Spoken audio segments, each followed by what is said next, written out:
그러니 이 장막은 그냥 텐트예요. 대단한 게 아니라고요.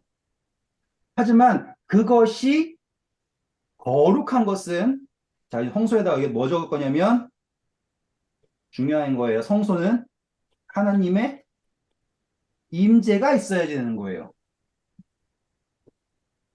임재가 있는데 임재가 어떻게 있냐면 그냥 하나님이 그냥 아무렇지나 않게 계속 거기에 있는 임재가 아니라 섬기는 우리가 뭐 해야지 되냐면 구해야지 해야 돼요.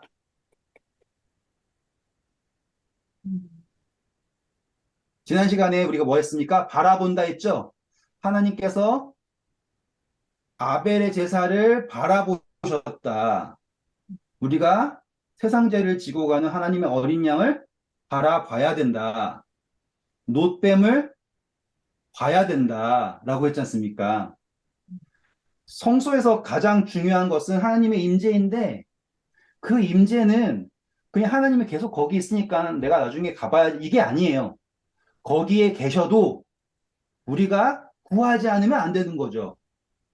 똑같은 거예요. 에덴 동산을 창궐하시고 인간을 두셨지만 의미가 없었잖아요.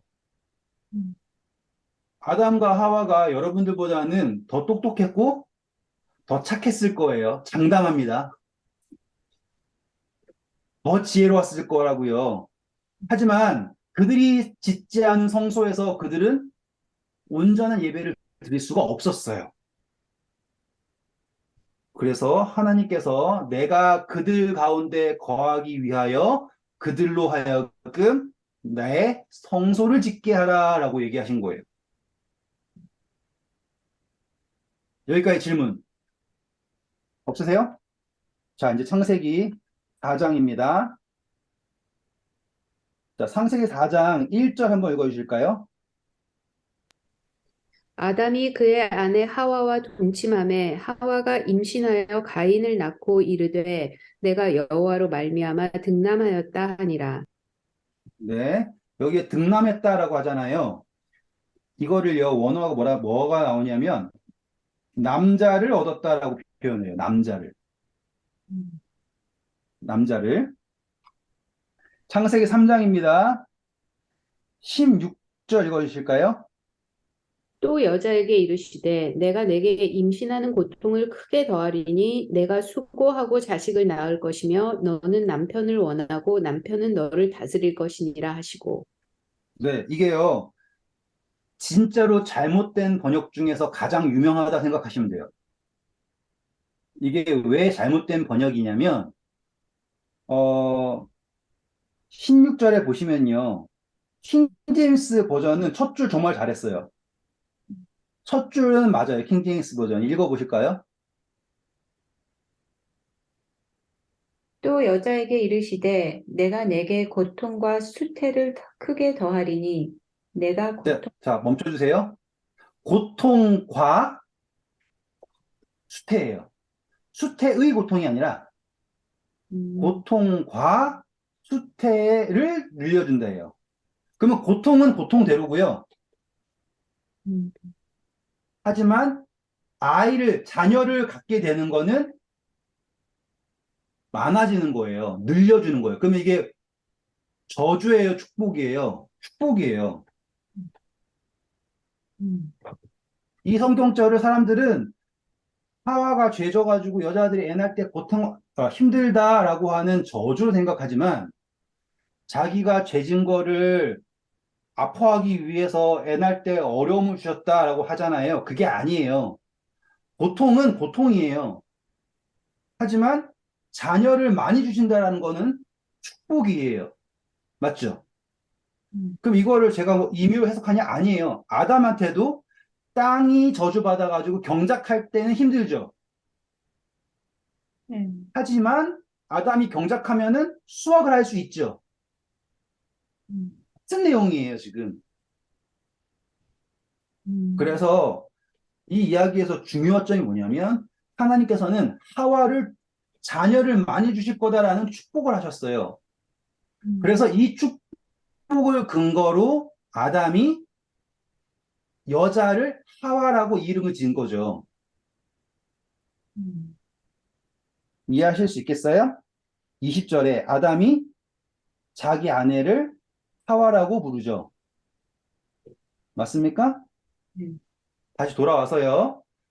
다시 16절 오셔가지고 두 번째 줄부터 읽어볼까요? 내가 고통 중에 자식을 낳을 것이요. 또 내 욕망이 내 남편에게 있으리니 그가 너를 다스릴 것이니라. 감사합니다. 자, 여기서 남편이라고 하잖아요. 남편. 네. 남의 편이라서 남편이 아니죠. 그쵸? 여기서 남편이라고 하는 게 원어는요, 남자예요. 그냥.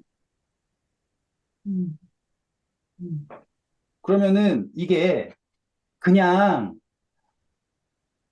남자가 먼저 태어났으니까는 남자가 집의 가장이고 아내는 남자 말 잘 들어야 돼. 이 논리를 해석하시는 분들은 이 성경절을 완벽하게 곡해하고 있는 거예요. 여기에서 자녀들을 낳을 건데 이 자녀들 중에 누가 나올 거냐면 남자를 바란다는 거예요. 남자. 음, 그런데 이 남자는 어떤 남자냐면 다스린다라고 나오죠. 이건 나중에 이사야서 가면 이새의 줄기에서 콜이 나오고 하는 그 모든 것. 다윗의 계보에서 왕이 나오고 유다의 사자 그런 메시아에 대한 모든 예언이 누구냐면 다스리는 남자예요. 음, 음, 그 남편을 얘기하는 게 아니라 누구를 얘기하고 있어요? 예수 그리스도를 얘기하고 있어요. 음, 그러니 지금 이 여자는 누구를 바란다고요? 열망이 남편에게 있는 게 아니에요. 이 여자 열명은 누구에게 있어요? 아들, 여자의 후손에게 있는 거예요. 그리고 이 여자의 후손인 남자는 어떠한 사람이다? 다스린다라고 하는 거죠. 어렵지 않죠? 이게 약간 어렵게 느껴져도 걱정하지 마세요. 왜냐하면 이런 거 하는 이유는 여기에서 이제 딱 올라가려고 하는 거예요, 지금. 네. 이러한 기반이 없으면 나중에 설명하면 저게 무슨 소리야 라고 할 수 있기 때문에 제가 이거 설명해 드리는 거예요. 그러니 지금 창세기 4장 1절에서 하와가 가인을 얻었을 때 아들을 얻었다가 아니라 정말로 약속된 남자를 얻었다라고 생각을 하는 거예요. 음, 그러니 가인이 가지고 있는, 어려서부터 가지고 있는 생각은 나는 누구다? 다스리는 사람이다. 내가 메시아다라고 하는 생각이 강하게 박혀 있겠죠. 그렇죠? 자, 이제 됐어요. 4장 다시 오셔서요. 그래서 이제 이 두 사람이 가인하고 아벨이 제사를 드리죠. 제사. 그랬는데 이 가인의 예물은 하나님께서 바라보지 않으셨습니다. 지난 시간 했어요. 음, 그때 가인이 이제 화를 내잖아요. 음, 그걸 하기 위해서 이만큼 한 거예요, 지금. 가인이 화를 냈죠. 그 화를 낸 이유가 뭐냐면 음, 가인은 섬기는 사람이 아니라 드리면서. 다스리는 사람 생각한 거예요. 네, 이제 이해하셨죠? 음, 그러니 가인의 예배가 응답될 수가 없는 거예요. 음, 그러니 가인이 예배를 드리는 건요. 내 섬기는 입장에서 하나님한테 주는 거예요. 위에서 아래로. 음, 그래서 가인은 섬기는 입장이 아니라 다스리는 입장에서 위에서 아래로 한 거잖아요. 그리고 그거 우리가 제일 많이 하는 게 헌금 드릴 때 그러한 자세로 할 때가 많아요. 왜냐하면 지금 가인은 하나님께 제사를 드린다라고 했을 때 어떤 입장이다? 내가 이만큼 했다. 뭐 했다고요? 풍족함을 이뤘다. 음, 그러니 짠 이거라고요. 음, 근데 아벨은 섬김이에요, 섬김. 그래서 첫 새끼잖아요. 내가 하나님께로부터 받은 것을 드리는 거예요. 그래서 우리가 지난 시간에 바라본다라고 했지 않습니까? 이제는 그걸 우리는 뭐라고 바꾼 거예요? 섬김이라고 하는 단어로 바꾼 거예요. 그렇죠? 그런데 이게 그냥 임의로 가인은 어쩌다 보니까 못됐고 아벨은 어쩌다 보니까 착했다가 아니라 가인이 가지고 있는 사상이 나는 다스리는 사람이다라고 하는 생각으로 하나님께 이렇게 한 거죠. 주는 거예요. 하지만 그 주는 거는 어떤 느낌이냐면 내 거를 주는 거고요. 아벨은 하나님 거를 드리는 거예요. 제사에서 가장 중요한 것은 바로 아벨처럼 하나님 것을 드리는 거예요. 음, 머릿속에서 반짝반짝 하시죠, 이제? 나중에 다윗 이야기하면 다윗이 성전을 짓기 위해서 막 재산을 엄청 모았어요. 그래서 다윗이 한 얘기가 뭐냐면, 하나님께서 우리에게 주셨다. 우리에게 이것을 얻을 수 있는 능력도 주셨다. 그래서 다윗이 멋진 거예요. 이 정도 말하면 나중에 다 찾아보세요. 시간 날 때. 그러면은 하나님이 다윗을 왜 사랑했는지를 알게 되실 거예요. 비록 그가 죄를 지었지만 그는 언제나 나의 모든 것이 하나님으로부터 왔다라는 걸 인정하는 사람. 음, 멋진 사람. 반면 느부갓네살은 뭐라 그랬어요? 와, 내가 한 거 멋지지? 하고서는 뭐처럼 됐어요? 짐승처럼 되죠. 성소는 뭐 하는 곳이라고요? 섬기는 곳이에요. 이해되셨죠?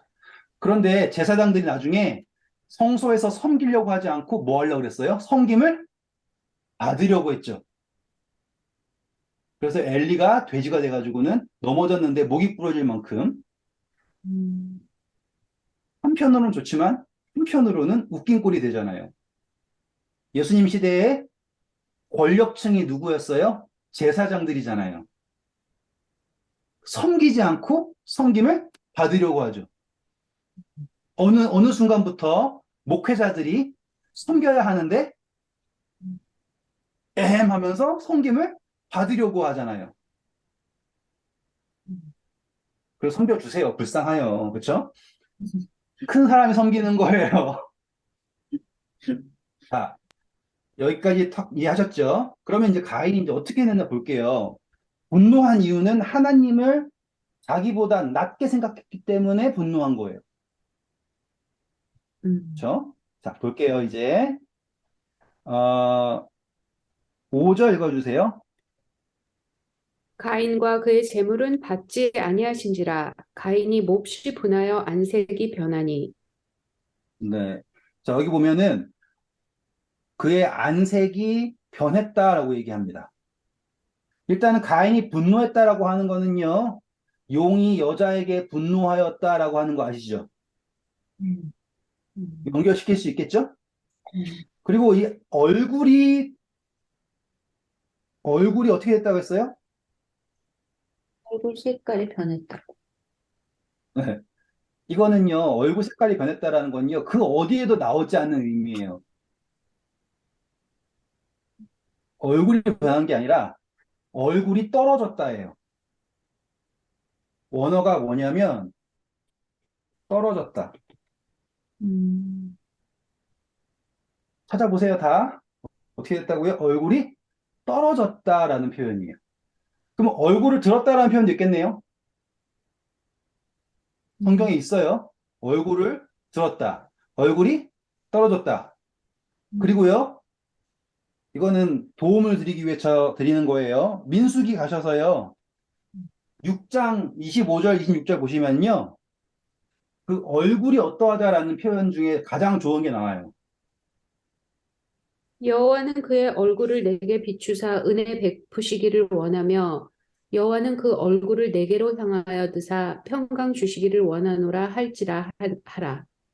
그렇죠. 축복할 때 어떻게 한다고요? 하나님의 얼굴이 향한다라고 얘기해요.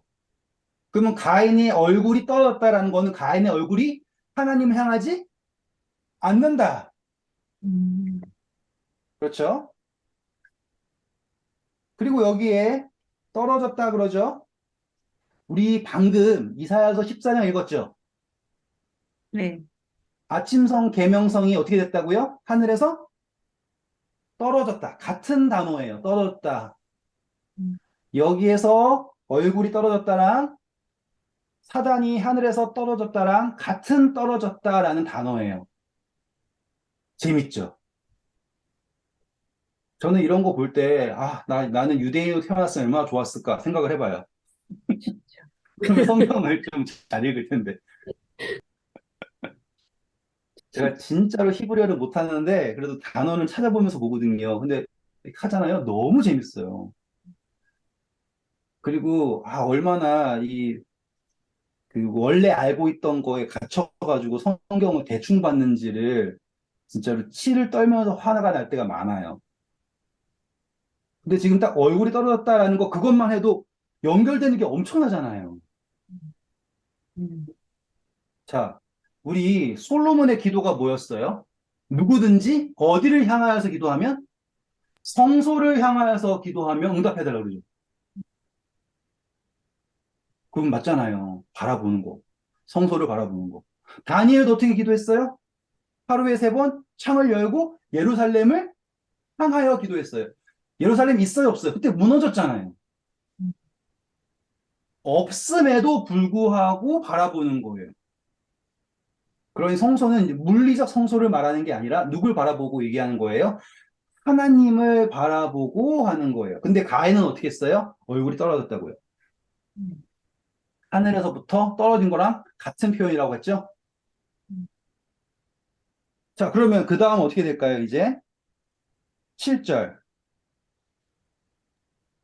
내가 선을 행하면 어찌 낯을 들지 못하겠느냐? 선을 행하지 아니하면 죄가 문에 엎드려 있느니라. 죄가 너를 감사합니다. 낯을 든다. 재밌죠? 음. 그러니까 이제 어떻게 올려짐? 들어 올려짐. 시간을 드리는 이유가 있습니다. 제사법 중에 이게 다 나와요. 음. 거제라고 있어요. 거제가 뭐냐면 이렇게 들어 올리는 거예요. 떨어진다 그러죠? 제사에서 다 쓰고 난 재들 땅바닥에다가 버려요.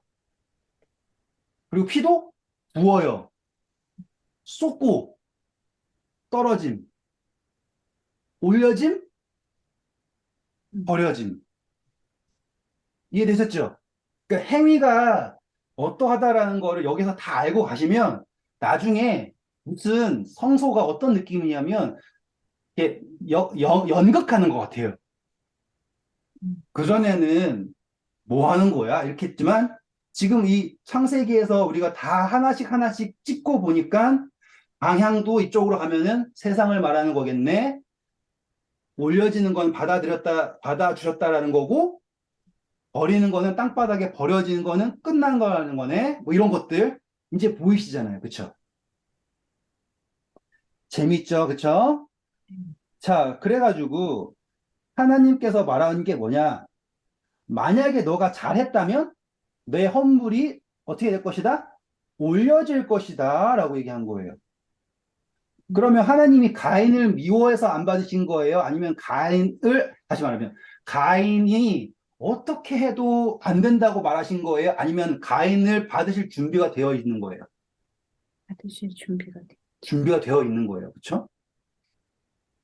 그런데 가인은 하나님을 이제 방법도 다 알려주셨잖아요. 방법도. 그렇죠? 나를 봐라 하잖아요. 그럼에도 불구하고 가인은 그걸 원하지 않았죠. 자, 아까 성소는 누가 짓는다고요?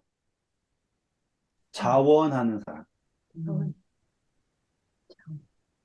딱 나오죠, 단어들이 다. 음. 가인은 첫 번째 아들이에요. 사람들에게 다 인정받았어요. 하지만 그는 뭐가 없는 거예요? 자원하는 마음이 전혀 없어요. 섬기고자 하는 마음이 없어요. 그러면 그는 성소를 지을 수 있는 사람이에요? 아니에요. 음. 자, 넘어갈게요. 그 다음에, 내가 잘 행하였다면 하고선 나오죠? 읽어볼까요? 그 다음 절. 내가 선을 행하면 어찌 낯을 들지 못하겠느냐? 선을 행하지 아니하면 죄가 문에 엎드려 있느니라. 죄가 너를 원하나 너는 죄를 다스릴지니라. 네. 자, 이제 문이라는 단어가 나왔습니다. 음. 이 신기한 단어 나왔죠? 음. 이게 왜 신기할까요? 이게 창세기 4장에 나와 신기한 거예요. 문이 있으면 뭐가 있어야 돼요? 방, 최소한 공간이 있어야 되겠죠? 문으로 나누어지는 공간이라는 개념 있잖아요. 입구라는 개념이지, 이게 지금. 이걸 우리는 마음이라고 생각할 수도 있고, 뭐 다르게 묵상할 수도 있어요. 하지만 이 문이라는 게 성소에서 그렇게 중요하네요. 음. 성막 문 앞에서 재물을 잡아라 라고 하는 게 앞으로 계속 반복될 거예요. 음. 그리고 그 성막 문 앞에서 이 재물을 잡잖아요. 그런데 이 재물을 잡을 때 우리 이미 재물에다가 뭘 했어요? 안수. 안수했죠, 안수. 그럼 모든 죄가 다 어디로 가 있어요? 재물에 가 있어요. 그럼 이게 뭐예요? 얘가 죄예요. 음. 죄가 지금 어디에 있다고요? 문 음. 앞에 있죠. 어. 아. 성경 여기 다 나왔죠, 지금? 음. 지금 죄가 문 앞에 있다라고 했을 때 이 안수한다라는 건 제가 말했죠? 음. 낮은 사람이 위에 사람을 안수하는 거예요. 높은 사람이 낮은 사람을 안수하는 거예요. 높은 사람. 높은 사람이 낮은 사람에게. 기억나시죠? 첫 시간 했던 거. 그러니 지금 이 양이 재물이 와가지고 이 성전 문 앞에서 안수 받았다라고 하는 것 자체가 지금 이 장면이에요. 음. 와. 그러면 어떠한 게 다스려라라고 하는 거는 이제 더 이상 이 재물, 이 죄에게 너가 잡아먹혀야 할 이유가 없다는 거예요. 그렇죠? 그러면 지금 하나님께서는 가인을 온전하게 받을 모든 준비가 다 되어 있는 상태인 거예요. 근데 누가 안 원하는 거예요? 가인이 원하지 않는 거예요. 한 번 더요. 여기 문 나왔어요. 기억하세요. 앞으로 문 계속 나올 거예요. 그리고 그 문 앞에서 죄가 있습니다. 그래서 이제 6월절 잠깐 찍고 넘어갈게요. 6월절도 핵심 단어가 뭐였어요? 양을 죽이고 문에다가 피를 발라라예요. 음. 똑같죠, 여기도. 문 앞에서 같은 거예요. 그런데 지금 여기에 가인이 한 선택이 뭐예요? 그 양 제물이에요? 이제 아니면 아벨이 동생이에요? 아, 네. 그렇죠? 음. 근데 이게 이제 상징으로 나가는 거예요. 우리가 제물에다 안수할 때 그냥 안수해요? 죄를. 죄를 자복하죠. 말을 하죠. 그 다음 줄 볼게요. 가인이 그의 아우 아벨에게 말하고 그들이 들에 있을 때 가인이 그의 아우 아벨을 쳐 죽이니라. 신기하죠? 우리는 그전에는 가인이랑 아벨이랑 얘기해가지고 아벨을 몰래 데리고 가가지고는 아벨을 돌로 쳐 죽였다. 이 정도 생각했잖아요. 음. 분명히 사실은 그럴 수 있어요. 음. 그런데 지금 우린 여기에서 제사가 어떻게 나왔는지를 보는 거잖아요. 문 앞에 죄가 있는데 지금 아벨의 역할은 이제 최초의 순교자죠. 네. 예수님께서 말씀하셨잖아요. 그렇죠? 아벨로부터 시작되어서 순교자의 피, 제단 옆에서 죽은 사가랴의 피까지라고 했잖아요. 그 이야기가 지금 여기에서 그대로 나오는데 그냥 죽인 게 아니라 말을 하고 죽였잖아요. 와. 음. 신기하다. 재물에다가 안수를 하고 거기에다가 모든 자복을 하고 말을 하고 죽인 거예요. 그러니 여기에서 이 제사법에 나와 있는 모든 행위와 단어들이 다 나왔죠. 그러면 이 제사를 드리면 누군가를 살인했다라는 걸 제사라고 하지 않아요. 지금 우리는 여기서 나타나는 상징을 말하는 거예요. 아, 뭐 김준희 선교사는 누구를 죽이는 게 제사라더라. 그렇게 절대로 곡해해서 퍼뜨리거나 그러지 마세요. 그럼 여기에 상징을 보는 거고 여기서 아벨이 상징하는 게 누구예요? 예수 그리스도란 말이에요. 혹시라도 또 다른 분들 위해서 짧게 설명해 드릴게요. 더 여기에 가인하고 아벨이 상징한 것이 왜 중요하냐라고 했을 때 가인이 첫째고 아벨이 둘째예요. 그게 중요해요. 성경에서는 항상 첫 번째 아담은 실패하고 둘째 아담은 성공을 하거든요. 그리고 성경에 나와 있는 모든 이야기에서 이스마엘이 첫째지만 축복받은 건 둘째인 이삭이고요. 에서가 첫째지만 야곱이고요. 루벤이 첫째이지만 축복받은 것은 요셉이고요. 아론이 첫째지만 모세고요. 그런 식으로 다 둘째로 가요. 그래서 이 가인하고 아벨은 완벽한 표상이에요. 음, 물론 가인이 자기의 드린 제사가 경건하지 못해서 더 거룩한 제사를 드린 아벨을 죽였다라고 하는 건 사실이지만 여기에서 우리가 바라보고 싶은 거는 이 표상을 보기 위해서 지금까지 한 겁니다. 음, 그러니 오해하시면 안 되고 이것은 절대로 억측이 아니에요. 억측이면은 말이 맞으면 안 되잖아요. 그렇죠? 음, 근데 지금 말이 다 맞죠? 자, 이제 가인이 아벨을 죽입니다. 제일 중요해요. 이게 가인이 누군가를 사주해가지고 지나가던 표범한테 먹이를 주고 훈련을 시켜가지고 표범한테 명령해가지고 표범이 아벨을 죽인 게 아니라 정확하게 인과관계가 가인이 아벨에게 말을 하고 아벨을 죽입니다. 그렇죠? 자, 볼게요. 그 다음입니다. 여호와께서 가인에게 이르시되 내 아우 아벨이 어디 있느냐? 그가 이르되 내가 알지 못하나이다. 내가 내 아우를 지키는 자이니까. 네, 여기서 멈춰주시고요. 제사에서 가장 중요한 건 뭐냐면 가인처럼 하면 안 된다라는 게 제일 중요한 거예요. 음, 우리가 이제 아벨을 양으로 놓을 거예요. 음, 양, 여기에다가 예수님, 가인, 나. 아시겠죠? 죄인. 그러면 우리가 이 양을 잡았을 때 고백해야 되는 건 뭐예요? 하나님께서 우리에게 물으시는 게 뭐냐 이거예요. 예수 그리스도가 어디 있냐라는 거예요. 내 형제 아우가 어디 있냐. 그걸 알아야지 돼요. 음.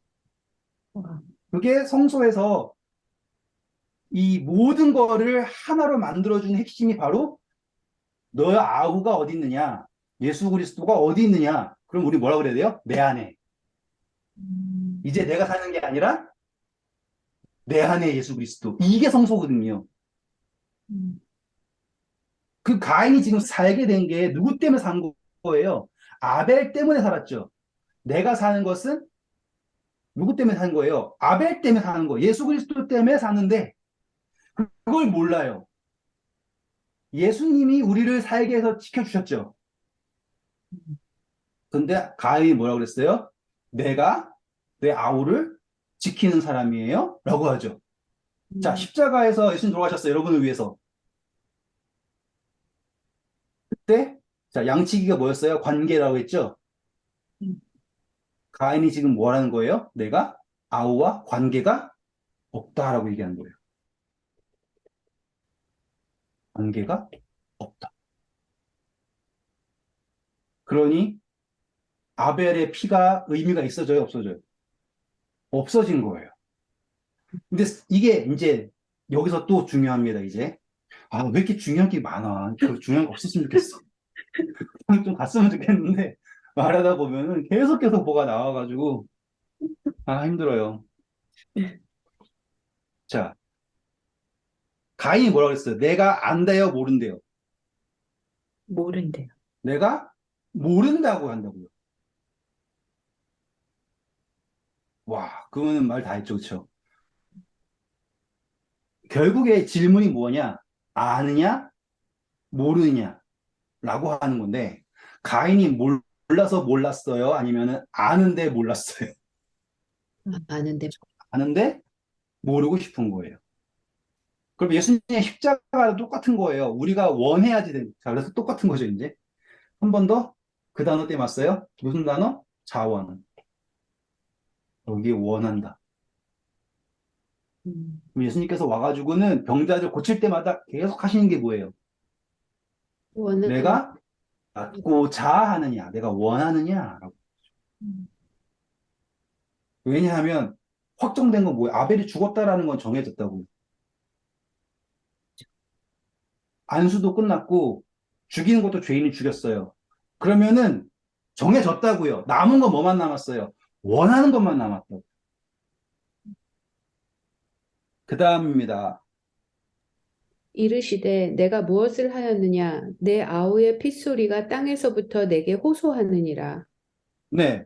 지금 하나님이 물으시는 게 뭐냐면 하나님이 가인이 아벨을 죽이는 거를 몰라서 물으셨다라고 생각하면은 말도 안 되는 거죠. 음, 제사법에서 가장 중요한 것은요, 하나님이 우리에게 물으신다라는 거예요. 너가 지금 양을 잡았지? 내가 뭘 했니? 라는 거를 물으시는 거예요. 음, 아, 잡으라니까 잡았죠. 그러니까 내가 죽여서 이거 내가 맛있게 먹을 건데 그냥 드렸죠. 이게 아니라 거기에 의미를 알아야 되는 거죠.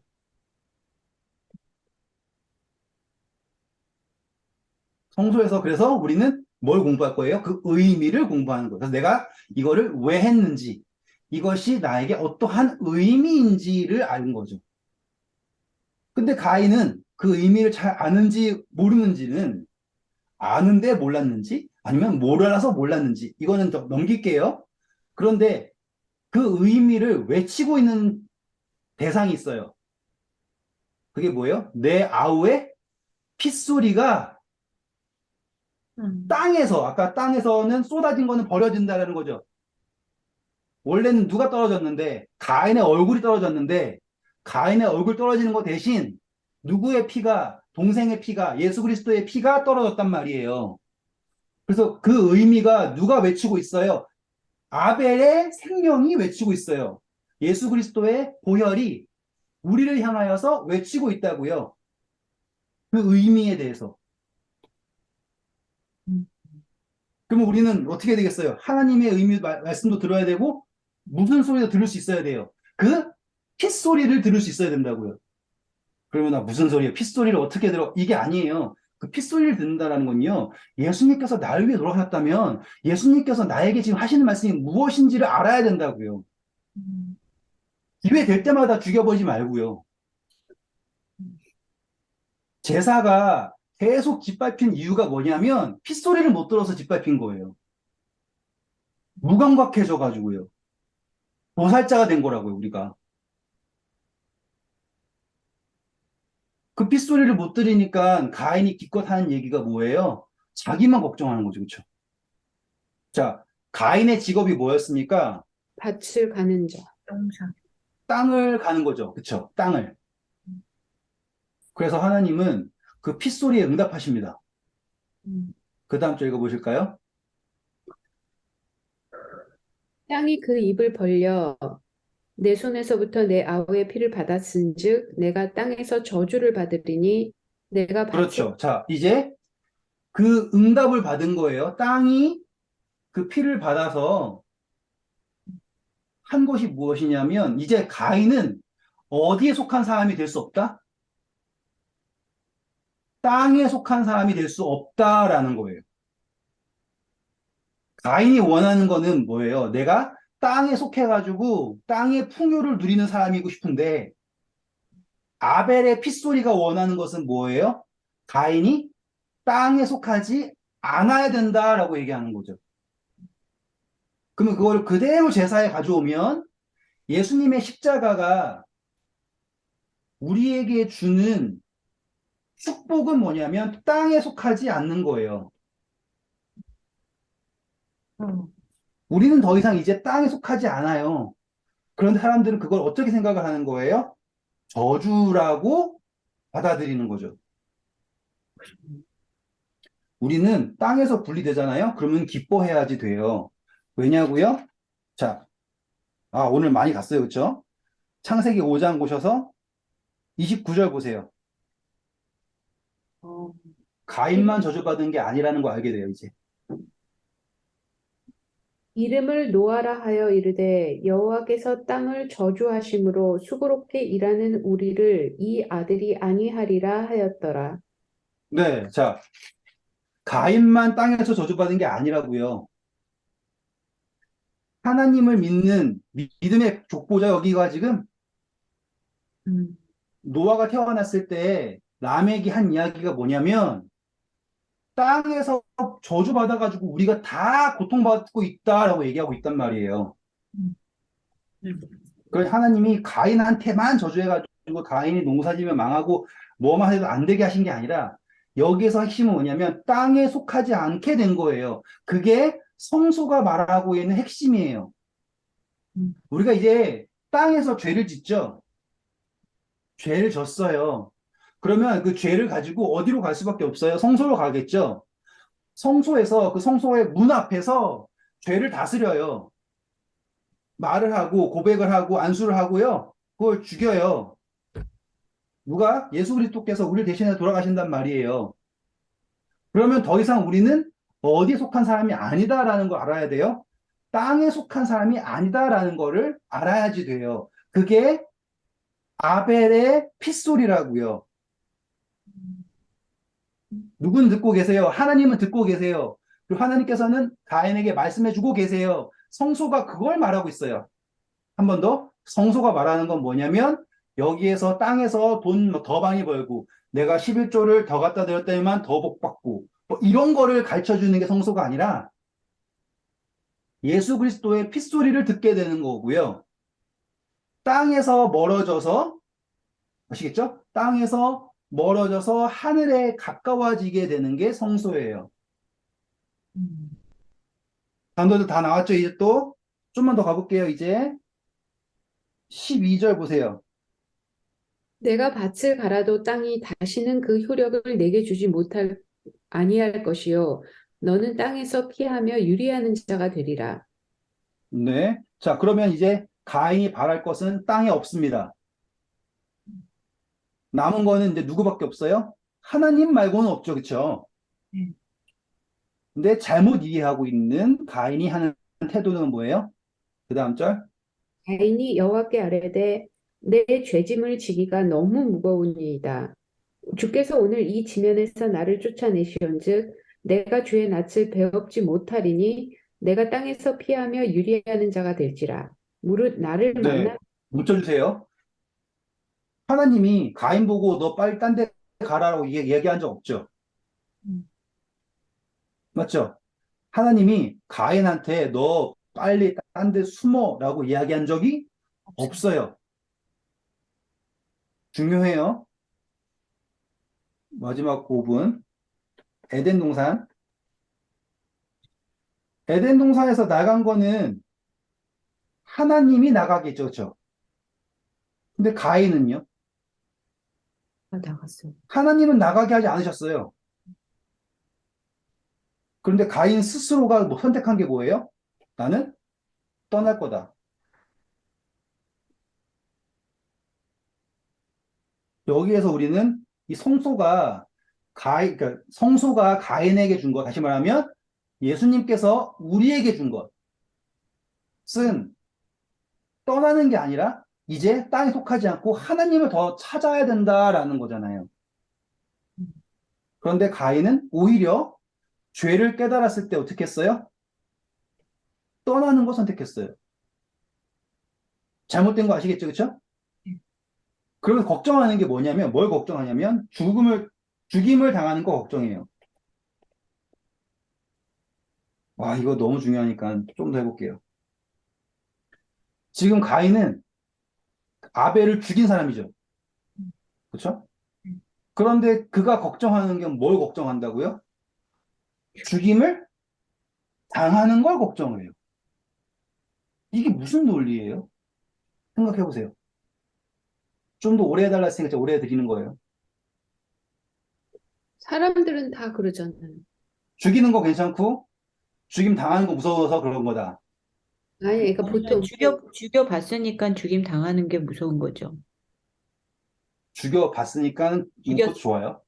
지금 여기에서요, 뭐라고 얘기하냐면, 나를 찾는 모든 자가 나를 죽일 거다라고 얘기를 해요. 성경이 다른가요? 킹제임스는 그런가? 아니요, 그렇게 얘기해요. 네. 네, 그쵸? 네. 네. 지금 이 가인이 죽임당한 걱정하는 게요, 하나님으로부터예요, 사람으로부터예요? 사람. 사람. 됐죠, 이제.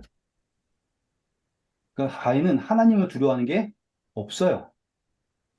어, 지금 하나님께서 나타나셔가지고 가인한테 너가 뭘 했니? 아우의 핏소리가 들린다. 막 얘기해도 음, 가인은 누구를 걱정하고 있어요?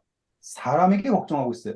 왜일까요? 이제 이걸 아시면 진짜로 천재인 거예요, 이제. 그러니까요. 제가 뭐가요? 아까 가인이 어떤 역할을 하고 있었다고 그랬어요? 다스리는 그렇죠. 역할.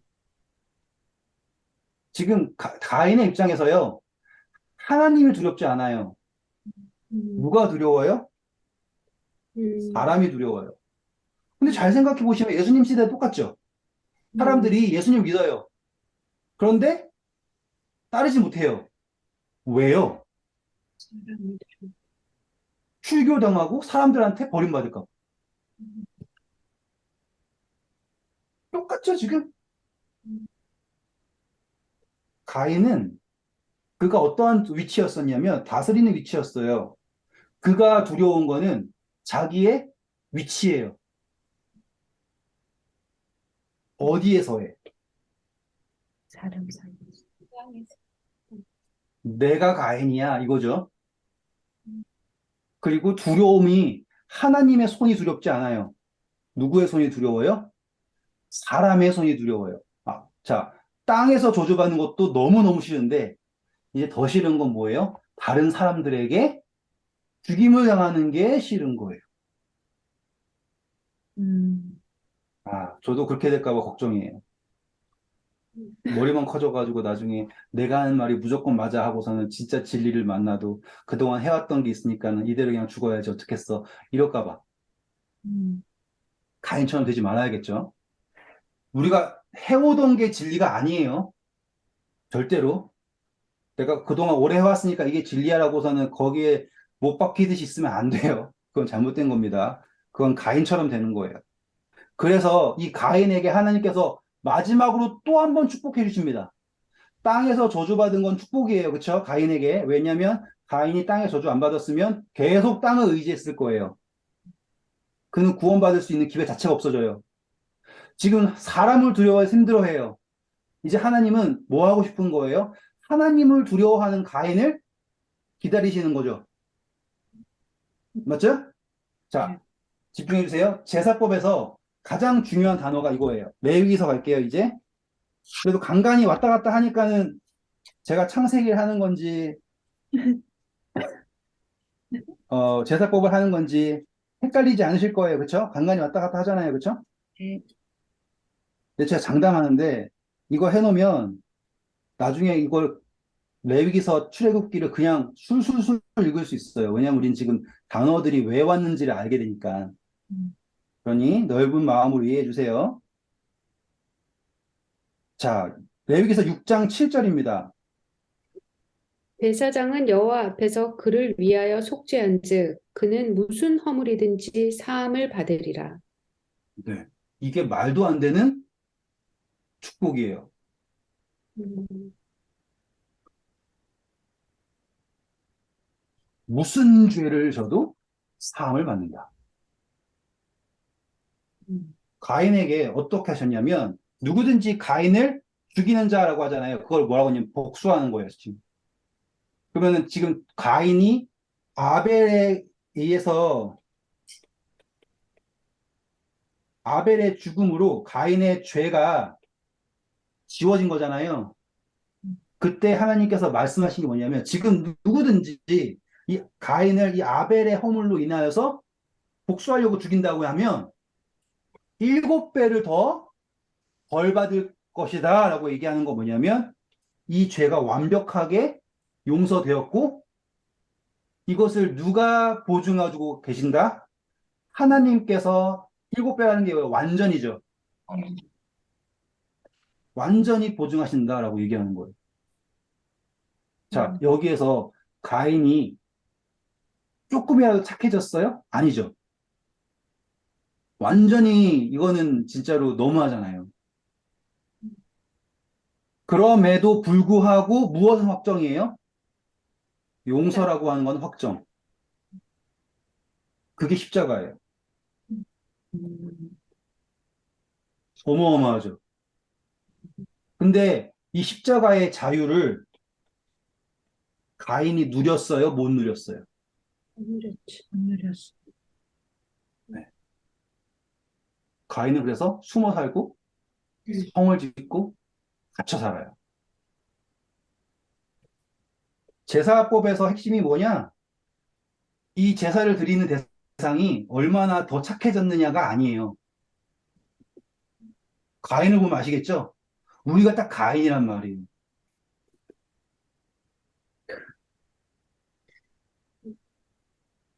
예수님께서 이루신 그 자유를 누리는 게 제사에서의 꽃이에요.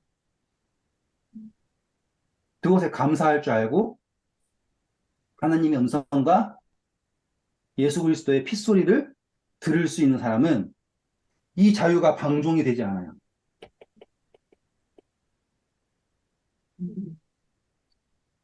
방종이 되지 않고 변하는 거예요. 더 이상 땅에서 얽매이지 않고 어디로 나갈 수 있게 되는 거예요? 하나님께로 나갈 수 있게 되는 거예요. 아멘. 음. 짜잔, 감사합니다.